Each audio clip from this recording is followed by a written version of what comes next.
संभाजी भिड़े द्वारा पुणे में महिलाओं को लेकर दिए गए विवादित बयान पर उद्धव बाळासाहेब ठाकरे के शिवसेना उपनेता शुभांगी पाटिल ने भिड़े के बयान पर संज्ञान लिया है। संभाजी भिड़े को अपना गुरु मानने वाले उप मुख्यमंत्री देवेंद्र फडणवीस की पत्नी अमृता फडणवीस फटे पुराने कपड़ों में नाचती हुई दिखाई देती है। इस पर संभाजी भिड़े को उन्हें ज्ञान देना चाहिए, ऐसा बयान शुभांगी पाटिल द्वारा दिया गया। उन्होंने कहा, संभाजी भिड़े ने एक बार फिर पूरे देश की महिलाओं का अपमान किया है।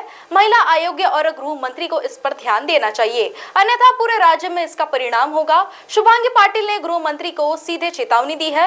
पाटिल ने राज्य सरकार पर भी निशाना साधते हुए कहा कि राज्य सरकार में मंत्रियों के आकाओं द्वारा महिलाओं का अपमान किया जा रहा है। आज राज्याचे गृहमंत्री देवेंद्र फडणवीस आणि देशाचे पंतप्रधान नरेंद्र मोदी यांचे गुरु संभाजी भिडे यांनी जे बेताल आणि वादग्रस्त पुन्हा एकदा वक्तव्य केलं आमच्या महिला भगिनींवर, त्याचा आम्ही जाहीरपणे निषेध करतो। त्यांच्या म्हणण्यानुसार महिलांनी वटपौर्णिमेला जाताना ड्रेस घालून जावं, नटून थटून जाऊ नये। मला त्यांना सांगावंसं वाटतं की तुमच्या शिष्याची पत्नी अगदी तोडके मोडके कपडे घालून विचित्रपणे नाचते, त्यांना तुम्ही ज्ञान दिलं पाहिजे। आम्हा सामान्य महिला भगिनींवर ज्ञान देण्याची तुम्हाला गरज नाही आणि कोणत्या पुस्तकात असं लिहिलेलं नाही की आम्ही पूजा ही कशी केली पाहिजे।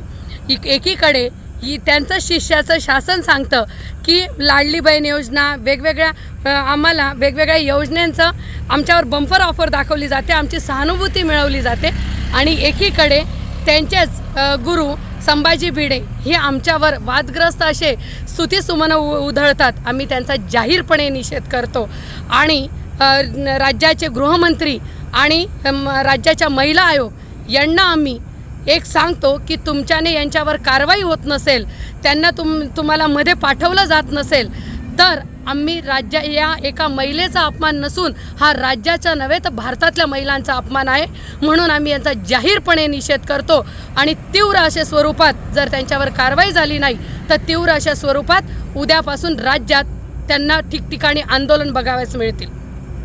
महाराष्ट्र टीवी 24 के लिए अभिषेक भटनागर की रिपोर्ट।